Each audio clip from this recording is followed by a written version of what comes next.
大家好，欢迎来到深度影评，我是 Luke。今天我们来看一部电影史上具有传奇地位的影片《第七封印》。《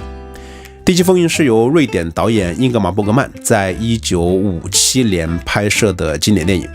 这部影片不仅成为电影史上的里程碑，更深刻地影响了后来电影的发展方向。时至今日，我们仍然可以从许多著名的导演的作品中看到伯格曼的影子。不过虽然如此，如果今天你打开这部电影，你可能会感到失望，因为呈现在你面前的是一部画质不高而且缺乏色彩的影片，并且它的转场结构也非常稀疏，不像我们熟悉的好莱坞商业大片能够运用多机位的密集转场来抓住人的眼球。另外，这部影片所描述的内容也过于沉闷，其中更是涉及到许多晦涩难懂的神学和哲学概念，这无疑都加深了欣赏这部影片的难度。可以说，如果没有相关的知识训练，要把握这部作品是非常困难的。那么喜欢思考电影的小伙伴，今天你们来对地方了。我们将在这里讨论电影背后的知识结构，深度观赏每一部好电影。剧透不如把电影看透。喜欢深度影评的小伙伴，请关注我的频道，并打开小铃铛，盼望每期视频都能和你第一时间见面。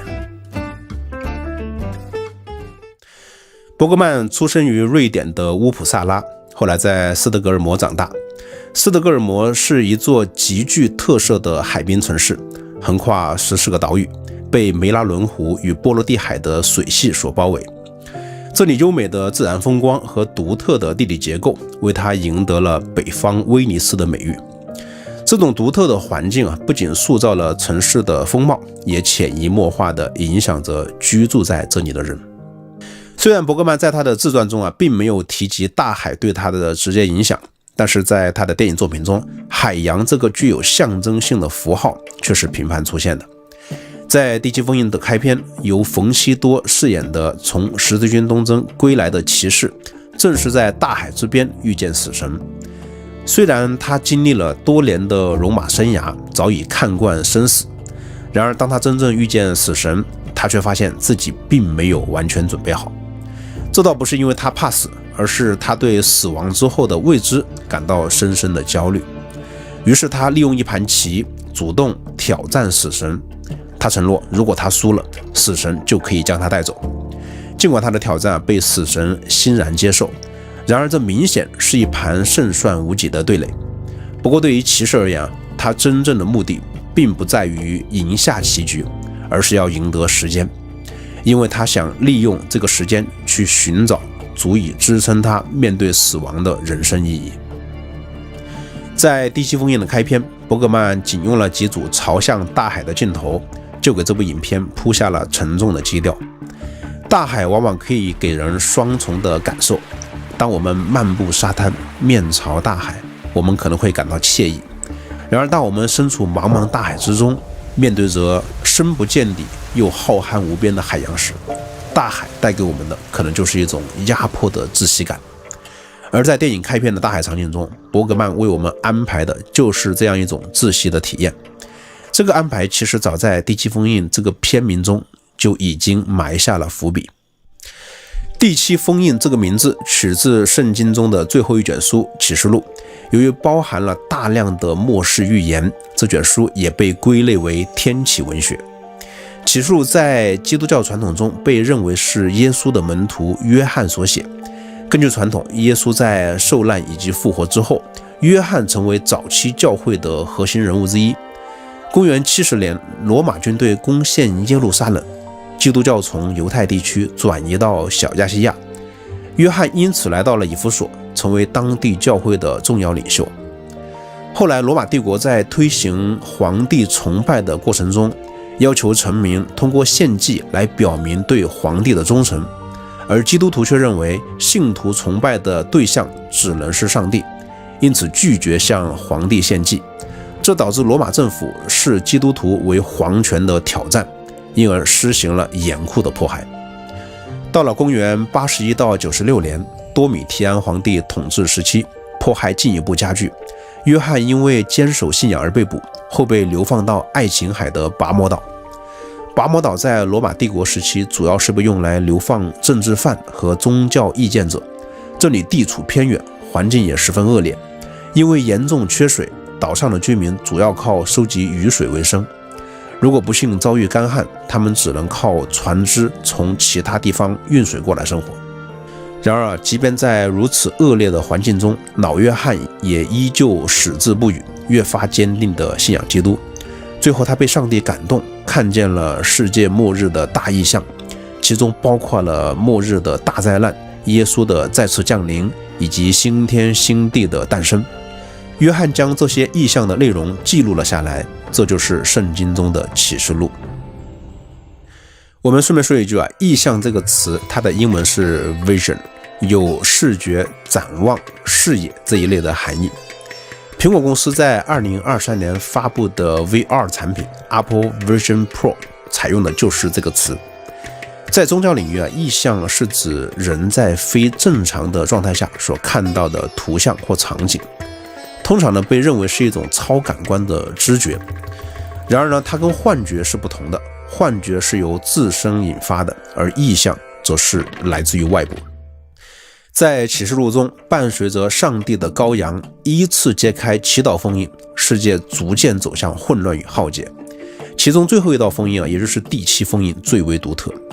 在这道封印被揭开的时候，并没有立刻爆发灾难，而是陷入一种恐怖的寂静。启示录的原文这样记载到，羔羊揭开第7印的时候，天上寂静约有2刻。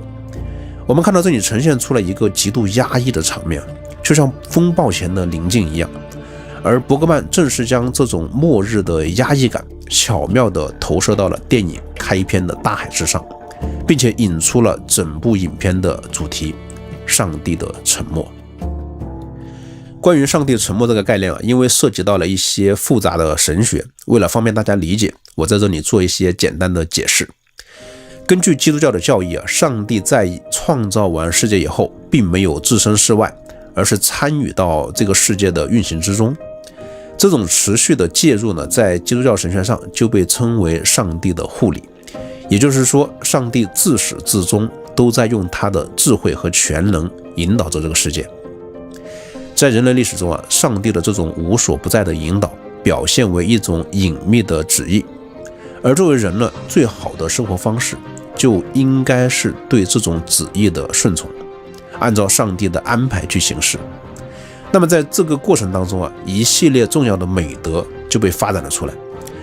比如说持守道德、捍卫正义、保守良善、追求知识等等。这些美德不仅仅成为了人类行为的准则，也构成了社会秩序的根基。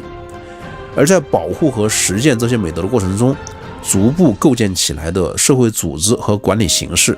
比如说政府和法律，也就自然而然地成了上帝旨意在人间的延展。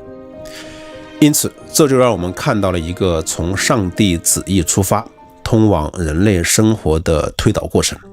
在一个经典的基督教世界观中，上帝自始至终都在通过他的教会、国家、传统、习俗、良心、知识等等这些领域向人类不断的说话。这是一个充满了上帝之声的完美世界。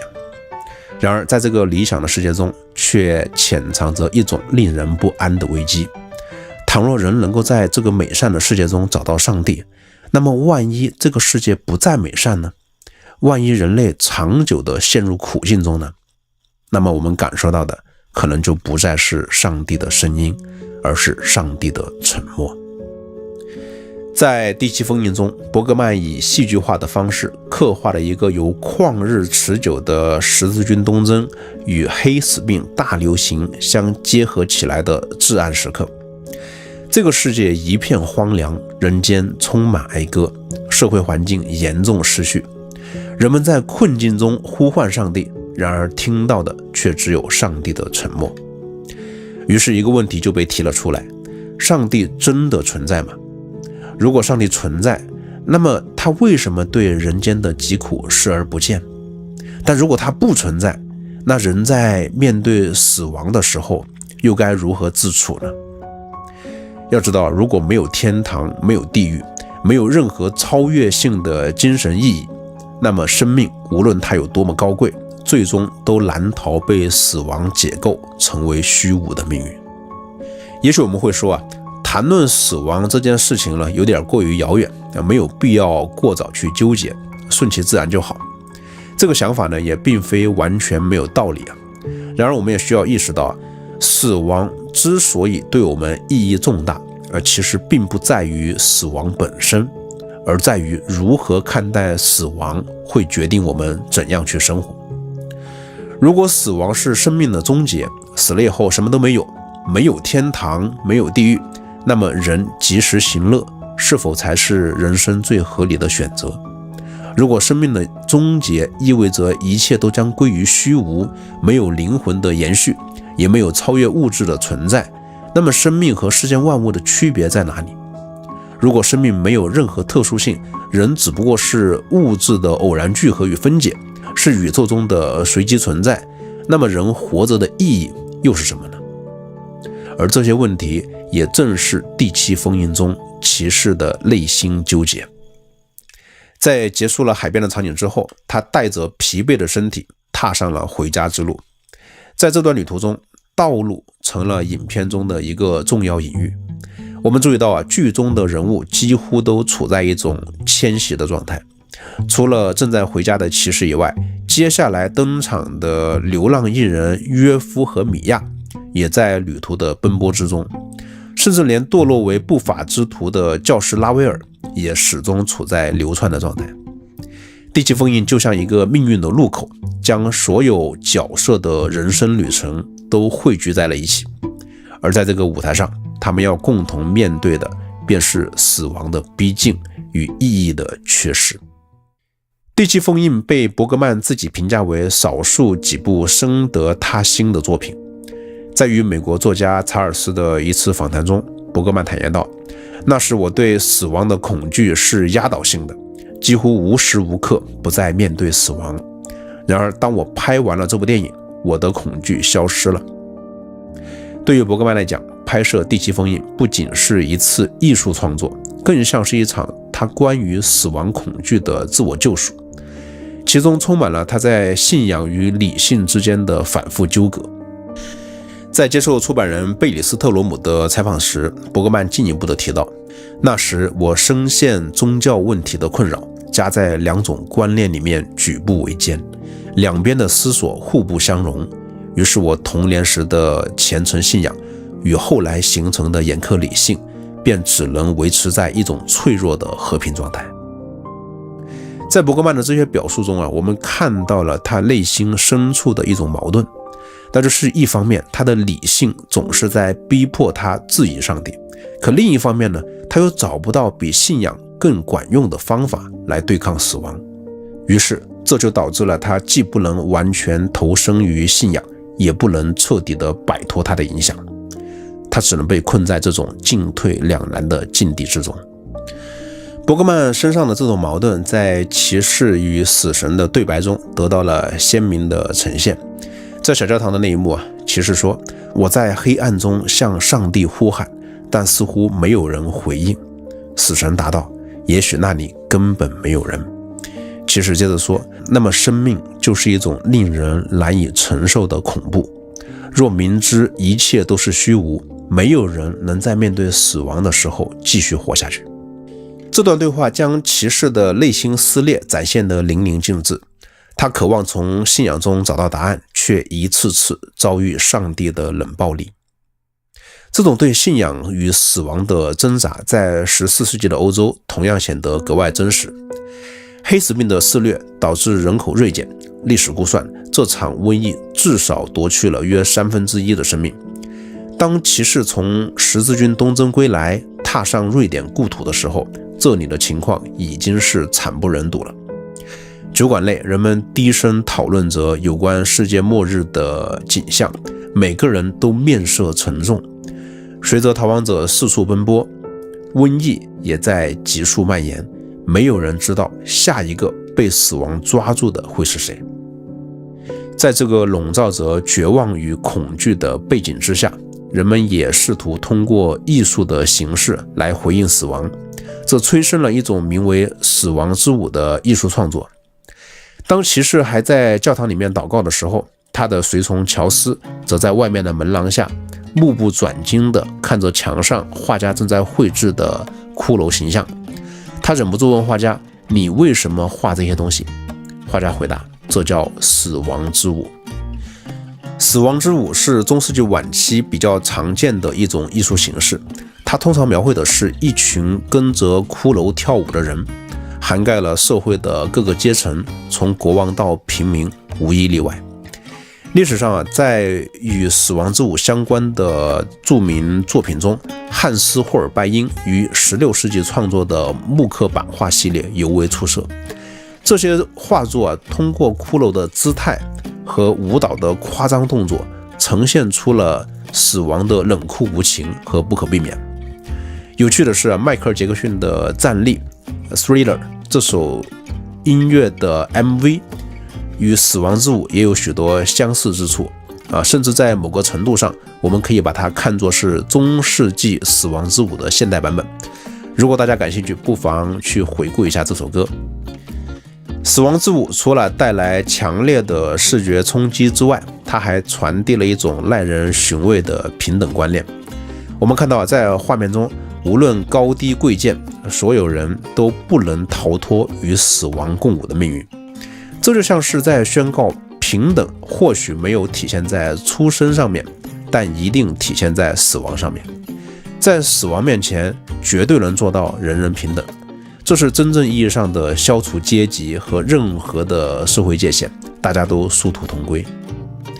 另外画家回复乔斯的那句话也同样发人深省。当乔斯问他为什么画这些骷髅的时候，画家回答：骷髅头往往比色情内容更具吸引力。这句话看似调侃，却说到了死亡的本质，那是一种对生命的彻底解构。不管是善还是恶，即便是人心中最隐秘的私欲，当死亡来临，都将支离破碎。此外，从今天的角度来看，死亡之舞也给我们带来了一些值得关注的思考。我们看到这种艺术在表达死亡这个冷峻的概念的时候采用的却是舞蹈这种活跃的形式。这种将死亡和舞蹈揉搓起来的方式，可以帮助削弱死亡给人带来的陌生感，从而减轻了人对死亡的恐惧。这是一个非常有意思的这个视角如果以后有机会，我们可以单独来讲这个话题。OK， 回到影片。由于骑士无法面对死亡的原因与信仰的缺失有关，因此我们就有必要了解一下骑士的基督教信仰是如何看待死亡的。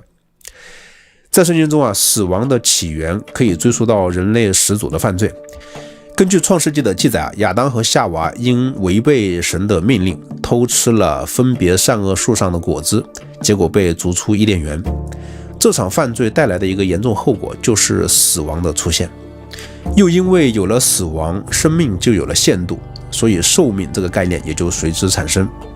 按照圣经旧约的说法，要解决这个问题，唯一的方法就是赎罪祭。然而由于整个人类都已经陷在罪中，没有人有资格替另一个人去赎罪，因此上帝就差遣了他无罪的爱子耶稣基督，借着十字架上的牺牲偿还了罪债，完成了对全人类的救赎。于是凡相信耶稣基督的人就必被应许将来的复活。对他而言这不仅是一场为基督教世界夺回圣城耶路撒冷的行动，更是一趟寻找上帝之声的旅程。他将自己对信仰的虔诚全都投放在了这趟朝圣之旅中。然而战争的复杂与残酷远超想象，在东征的路上，他非但没有感受到上帝的临在，反而上帝的声音越来越远，最终归于彻底的沉默。于是我们看到了一幅生动的画面如果把天国看成是大海的彼岸，那么骑士的一生就是一次朝向彼岸的远航。为了天国的彼岸，他乘风破浪，涉海远航。然而当他终于意识到彼岸太过遥远，以至于遥不可及时，他转身回望，却发现身后的此岸早已消失得无影无踪。夜幕之下，与他同在的只有沉默的茫茫大海。这一刻，无论是前进还是折返的努力，都变得同样徒劳。他最终被困在进退两难的棋局之中。和骑士相比乔斯的处境就好了许多。对于乔斯而言，追求彼岸的理想固然远大，但他远不如扎根此岸来的现实。与其冒险涉足茫茫大海，追求一个未知的彼岸，他更愿意冒错失彼岸的风险，来换取安于此岸的现状。这种截然不同的人生视角，造就了乔斯极为独特的个性。在面对信仰时，乔斯总是带着一种玩世不恭的态度。当他看到路旁的死人，他调侃道：“荣耀的上帝遥不可及，而他的兄弟魔鬼却无处不在。”在小教堂中，他对死亡之物的评价是：这东西只是用来吓唬信徒，好让他们投向神父的怀抱。而对于游行布道中的修士所宣讲的世界末日，他更是早就完全免疫，因为他听过的此类恐怖传说已经不胜枚举。用他自己的话来说，他是一个天堂和地狱都不会对他感兴趣的人。他活在一个与上帝和魔鬼都彻底失联的世界当中。不过我们也需要注意乔斯对信仰的态度虽然冷漠，但他更像是一位怀疑论者，而非无神论者。这两者之间有着本质的区别。无神论的核心在于否定上帝的存在，而怀疑论则侧重对上帝存在的质疑。虽然他们在信仰的问题上可能存在交集但两者的思想脉络是截然不同的。在怀疑论者看来，只有能被检验的事物才是可靠的。像上帝存不存在这样既不能证实也无法证伪的命题，怀疑论者通常会选择搁置，而不会贸然给出确定的答案。这种态度呢，其实并非出于事不关己而是源于对自身有限性的清醒认识与实事求是。相比之下，无神论者虽然明确主张没有上帝，但这种立场在很多情况下依赖的更多是一种对无神的信念和宣告，而并非确凿的证据。从这个角度来看无神论与有神论反而在逻辑结构上呈现出一种相似性。于是我们在影片中看到，代表着怀疑论者的乔斯是高度务实的，他的决定都是基于对当下处境的判断，而不依赖于某种预设的信念。也正是这种务实的生活态度，使得他在上帝沉默的环境下，依然能够依靠自身的力量去重建规则，而不像骑士那样陷入对宗教问题的无尽沉思。在乔斯到村落中寻找水源的那一幕，这种务实的态度展现得尤为明显。在这里，他遇到了10年前怂恿他主人参加十字军东征的教师拉威尔。此时的拉威尔早已堕落成强盗，正在盗窃死者身上的财物。当突然出现的哑女撞见这一幕时，拉威尔不仅没有一丝惊恐，反而趁着四下无人，企图侵犯哑女。他在这里的行为和言语都带有强烈的隐喻。他警告哑女说：“不要喊叫，这里没有人，也没有神。”没有人，没有神，正是拉威尔向我们揭示的世界图景。一个上帝的天外之声与人间的美德之声都同时销声灭迹的荒凉村落。在这样一个失去信仰的环境中，美德无根可循，随之濒临失效。秩序与道德的真空状态使人间的一切呼喊都变得毫无意义。这里没有回响，也没有救赎，周围的寂静让所有的呐喊都归于徒劳，因为这里没有人，也没有神。然而当拉威尔的话音刚落，乔斯就从暗处现身，控制住了局面，并救下了哑女。乔斯在这里的挺身不应该被简单的解读为见义勇为，而是对拉威尔这种没有人也没有神的世界图景的反对。在拉威尔那里，上帝的声音完全消失，人间的美德也随之崩塌，行恶成了唯一合理的选择。而乔斯以一个凡夫俗子的身份登场，打破了这种局面。他以上帝虽然沉默，人却起来发声的方式，重塑了拉威尔的世界图景，构建了一个即便没有上帝，人也可以基于良知和责任去构建秩序的世界。于是我们看到，骑士、乔斯和拉威尔共同展现了上帝沉默之下人类的3种转向。骑士因为走得太远，被困在茫茫大海之中，他试图穿越信仰的深渊，追寻彼岸，但在这个过程中却逐渐与现实世界脱节。而拉威尔则航行得近了一些，他从未完全离开此岸，因此能够杀回这个世界。他以报复性的方式掠夺曾因追求彼岸而失去的一切，彻底抛弃了道德和信仰的约束。相比之下，乔斯则始终站在岸边眺望，他从未冒险下海，他侥幸逃过了这场信仰崩塌的灾难，成为此岸秩序的守护者。不过乔斯的正义并非传统意义上源自上帝的绝对正义，而是一种基于人类处境和现实选择的退而求其次的正义。对他来说，上帝沉默根本不是问题，因为他从未指望过上帝发声，他所依赖的是自己的良知和理性，而不是天外之声的指引。也正因如此，他的行为无需借助上帝的背书，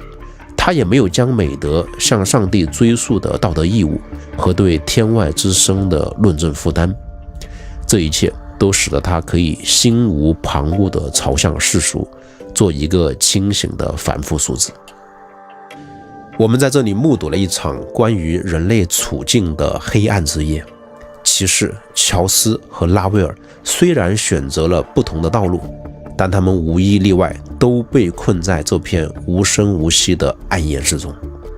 然而，就在这样一个背景下，一幕截然不同的场景正在悄然展开。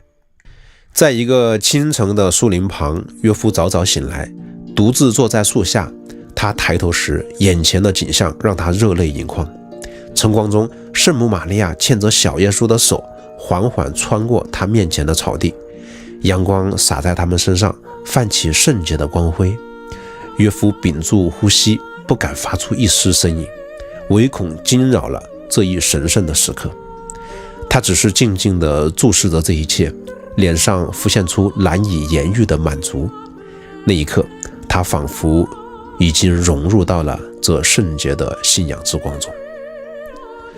实际上，约夫这个角色是整个影片中最耐人寻味的存在。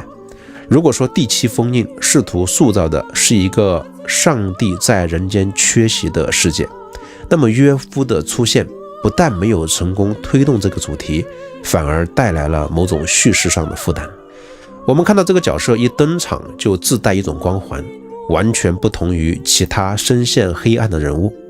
他不需要费任何力气就能感受到上帝的存在。对于约夫来说，上帝从未沉默，他的声音通过各种意象和宗教体验，时时刻刻回响在约夫的生活中。正如约夫自己抱怨的那样，我没有要求意象，如果有声音对我说话，圣母玛利亚显现给我看，天使和魔鬼喜欢我的陪伴，我也无能为力。约夫的状态是整个暗夜之下的人都望尘莫及的，唯一能和他相提并论的，或许只有那个被绑在火刑架上宣称自己也见过魔鬼的女巫。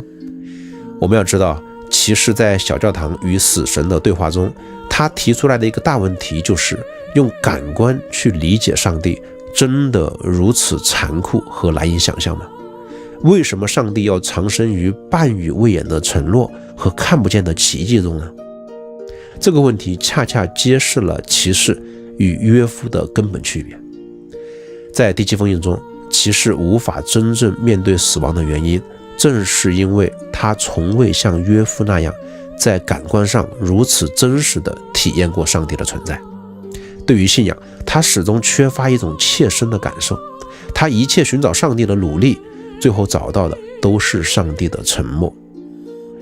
骑士的这种处境其实很像导演伯格曼自身的经历。在他的自传中，他提到过一次因手术事故被过量注射麻药的经历。当时他两眼一黑，完全晕了过去。大概有6个小时的时间，他都处在一种完全无知觉的状态。后来他回忆说，在整个过程中，他并没有感受到任何神秘的体验甚至连梦都没有做过。那6个小时仿佛就像消失了一样，一切都是空白。伯格曼还进一步坦言他自己的一生都在处理与上帝之间的痛苦而复杂的关系。信仰的充满和缺失对他来讲都同样真实。他的祷告常常交织着痛苦、恳求、憎恨与绝望，而上帝的回应似乎总是说了些什么，又似乎什么都没有说。即便如此，伯格曼也坦言，在拍摄第7封印的时候，他的内心仍然残留着小时候对信仰的虔诚，依旧天真的相信有某种超越性的事物存在。这些来自于伯格曼的自述让我们更深刻地理解了约夫这个角色的特殊性。他实际上承载了伯格曼童年时对信仰的最初认知，那是一个跟随着父亲外出布道，穿梭在充满圣像和壁画的教堂之间，随时随地都可能看到天堂和地狱的世界。说到这里有的小伙伴可能会问，虽然约夫在影片中看到了圣母玛利亚这个意象但是别忘了，骑士不也看到了死神吗？这是不是说明骑士也同样有着对宗教的直观感受呢？如果死神是真实存在的，那为什么他还要怀疑上帝呢？要解答这个问题我们就得返回到第7封印的原始版本，重新审视伯格曼对死神这个角色的最初设定。当伯格曼还在马尔默市的一所剧院工作的时候，他根据童年时期在教堂墙上看到的壁画，为一群学生创作了一个名为木板画的剧本，这便是第7封印的前身。在木板画中死神并没有具体的演员，因为这个角色本身就象征着虚空和缺席，所以不需要任何人来扮演然而当这个剧本后来被改编成电影的时候，伯格曼希望通过一个更直观的方式来呈现死神。他与美术指导埃克罗设计了一个头戴面具的死神造型，但最终演员埃切罗特脸涂白粉，身穿黑衣出现在他们面前，他们一致认可了这一形象。事实证明这个设计极为成功。埃切罗特通过极富张力的表演，塑造了一个荧幕上难以超越的死神形象，甚至成为电影史上的经典符号不过，尽管埃切罗特的表演为死神塑造了一个鲜明的形象，然而这个角色的本质依然没有脱离原先剧本的框架。死神在这里仍然只是死亡法则的象征，而不是一个具有独立意识的存在。换句话说，埃切罗特用拟人化的方式让死神变得具体可感，但这并不意味着死神拥有真实的情感或意志。正因如此骑士和死神之间的对话更像是人与死亡法则之间的对峙，而非人与超自然存在的直接交流。说到这里有的小伙伴可能会把死神和魔鬼联系起来，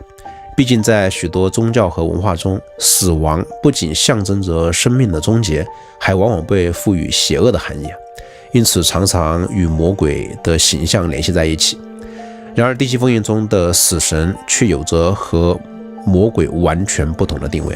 弄清楚这一点，对于理解整部影片的叙事逻辑是非常重要的。首先，魔鬼是一个有自主意识的存在，他的行动往往以欺骗、腐化和毁灭为目的。比如圣经中的撒旦，他总是有计划地实施恶行，带有明确的意图。而第7封印中的死神则完全不同，他只是自然法则的代表，没有任何主观恶意。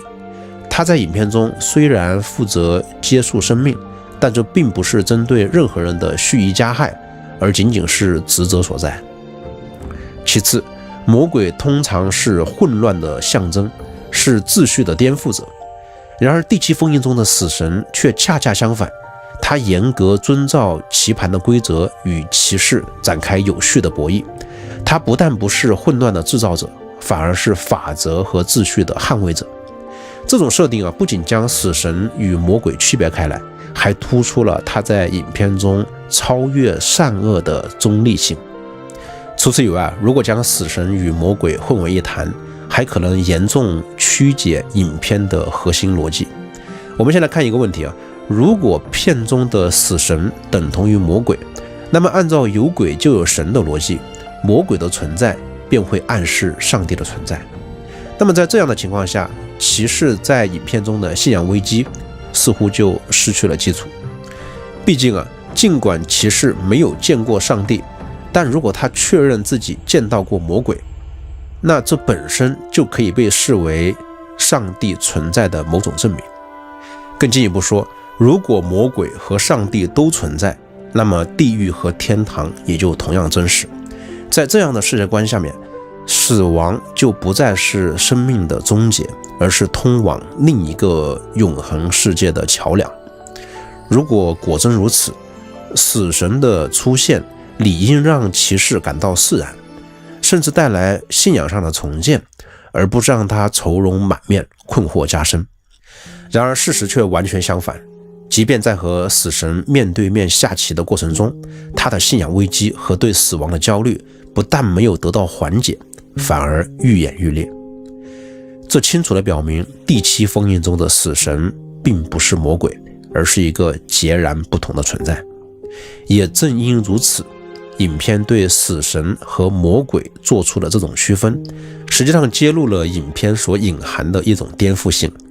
那就是通过让死神仅仅象征自然法则，这不仅否定了上帝的存在，甚至连魔鬼都一并否定了。这种设定就为影片打开了一个异常安静的宇宙，这里没有上帝，没有魔鬼，没有天使，只有悄无声息的自然法则在默默的运转。而在这样一个缺乏灵性力量的世界中，人类只能在孤独中独自寻找自身存在的意义。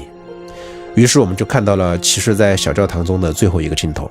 只见他握紧拳头举到头顶，发出了影片中最有力量的一句宣告：这是我的手，我能感受到血液流淌其中，太阳还高挂在天，而我安东尼·布洛克正在与死神下棋。这一刻，他有了一个存在着的自己，他真切地感受到自己的双手在移动，血液在流淌，他正式踏上了一条寻找自身意义的旅程。他的前半生都在为上帝而战，而现在他要为自己而战。至此，骑士走上了一条在存在主义中被称为向死而生的道路。这种转变意味着他不再将意义的寻找寄托于彼岸的承诺，而是开始在当下的生命中寻找活着的价值。正因如此，小教堂中的这一幕经常被解读为伯格曼电影中的一次存在主义的表达，许多人也因此将伯格曼视为一个存在主义者。这种观点呢，并非毫无依据的确，在伯格曼的作品中，我们也确实看到了许多与存在主义相关的主题，比如说对生命的追问，对死亡的直面，以及对超越性意义的探索。不过要将伯格曼直接定性为存在主义者也是比较困难的，就连伯格曼本人也从未明确地表示过自己是一个存在主义者。然而，如果他的创作不是受存在主义的直接影响，那么他那些带有存在主义强烈色彩的灵感是从何而来的呢？要解答这个疑惑我们不妨先回到他的成长经历，看看究竟是哪些因素真正塑造了伯格曼的电影艺术。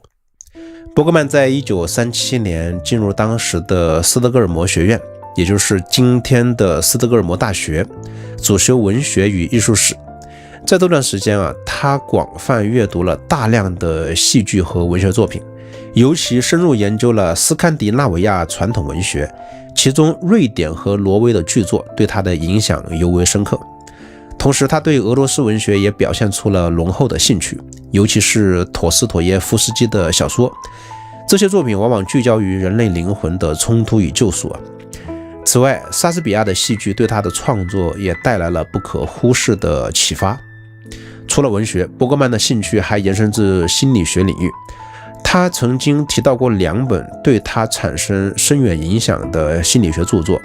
埃伊洛·凯拉的人格心理学和亚瑟·亚洛夫的原始尖叫。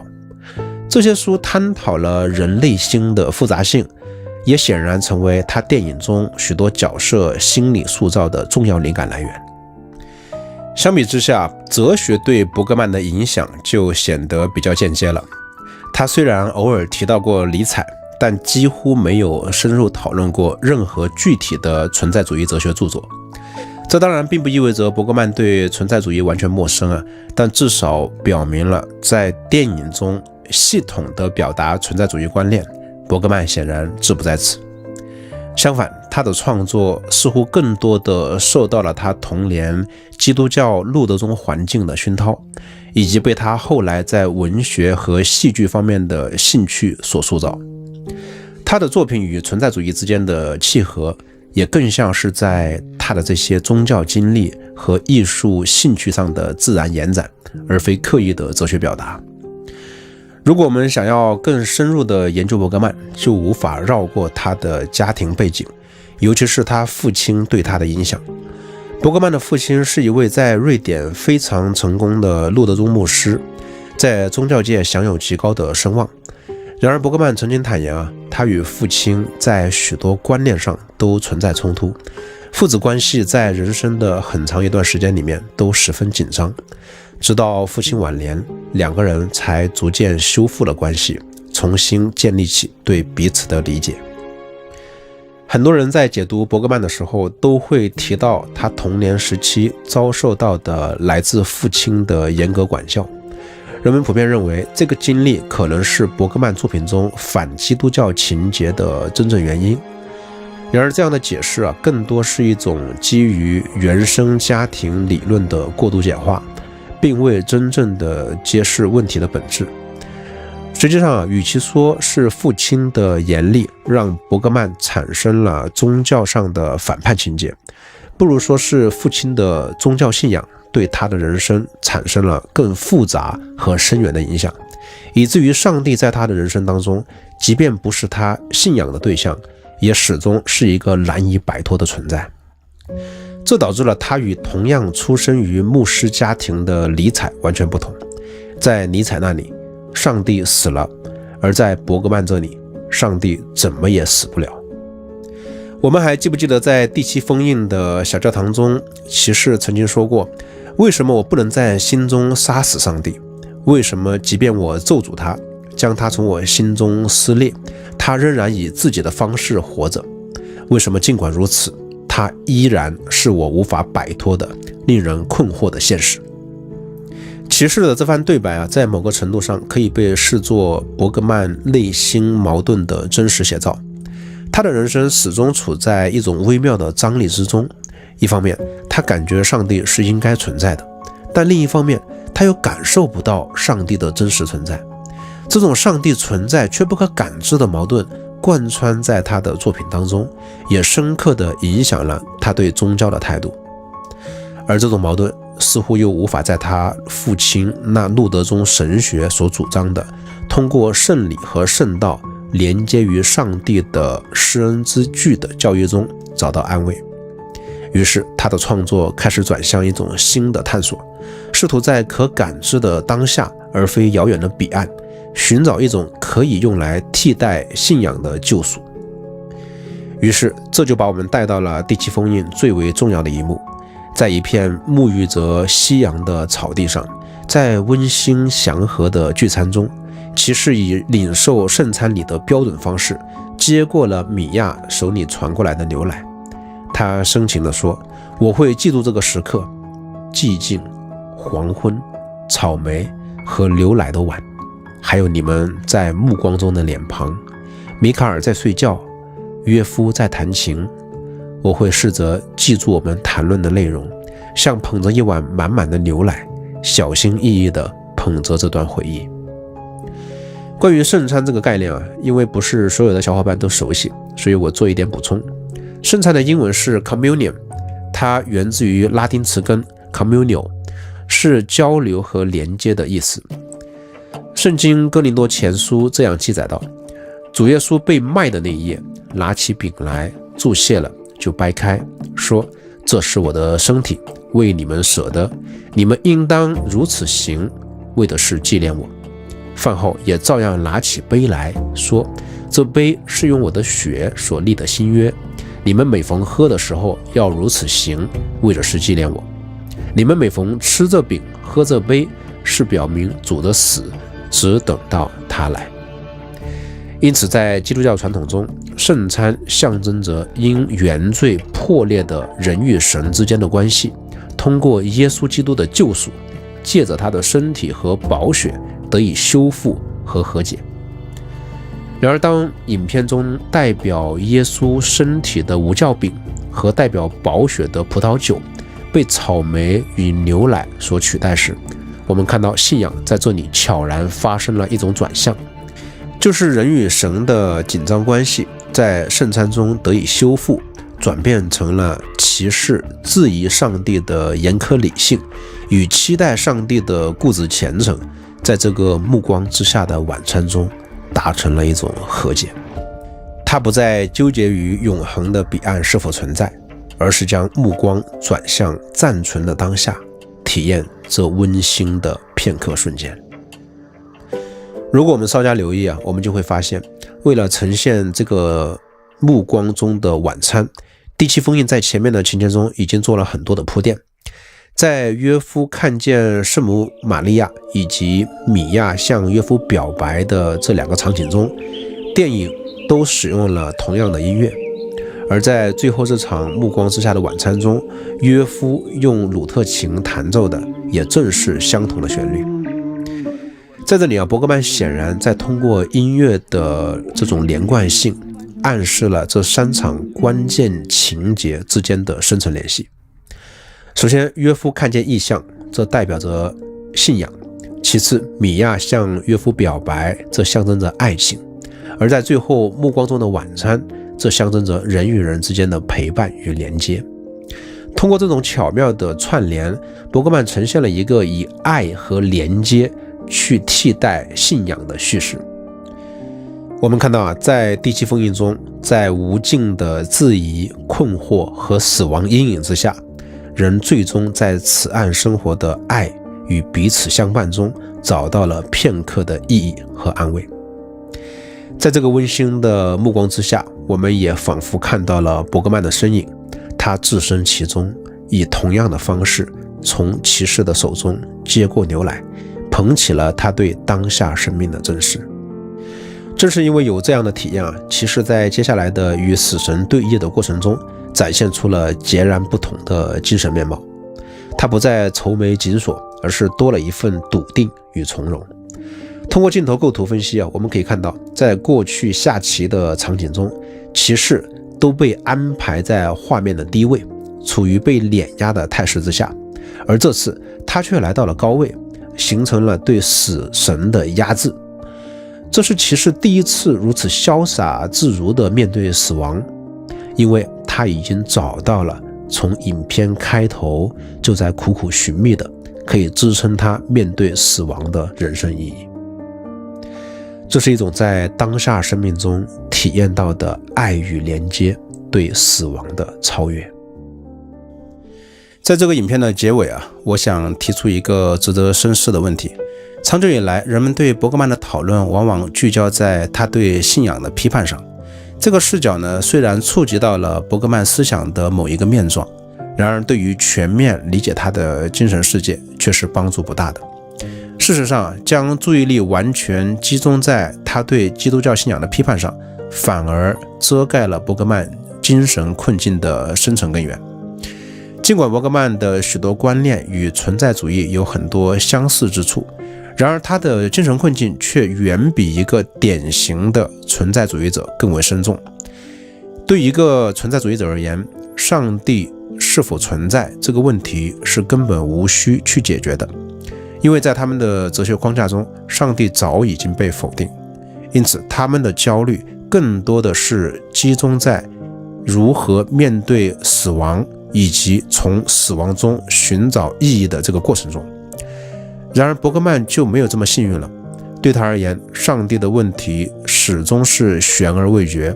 上帝的观念仿佛通过路德宗一贯施行的婴儿洗礼，由他父亲的手深深地根植到了他童年的记忆当中。正如路德宗教义所强调的那样，洗礼的有效性并不依赖于人的理解，而完全在于上帝的恩典。伯格曼仿佛在理性尚未长成之前就被迫承受了这份天恩，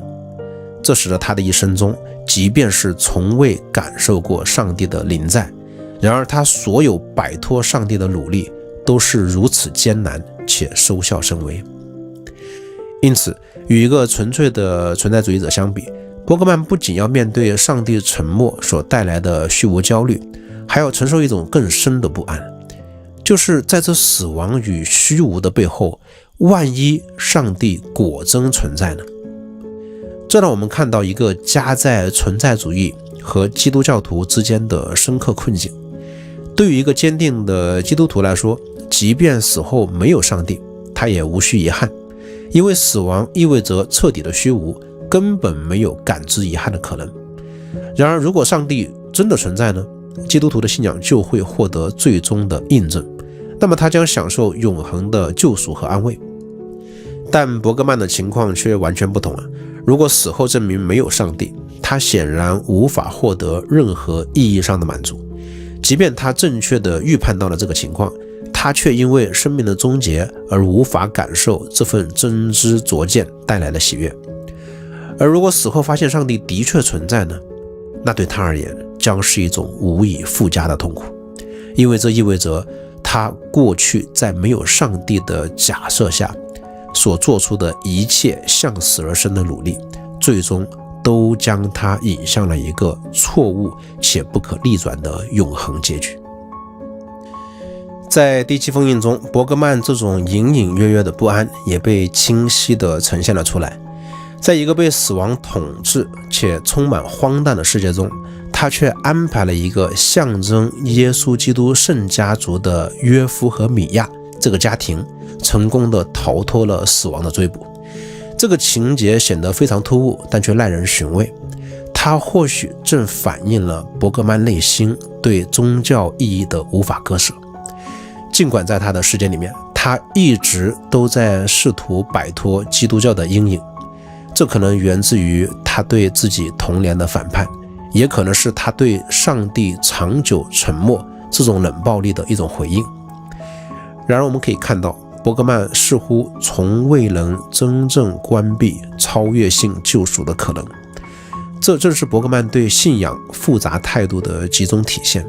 即便他在理性上不断质疑，在情感上反复挣扎，甚至在行动上彻底背离，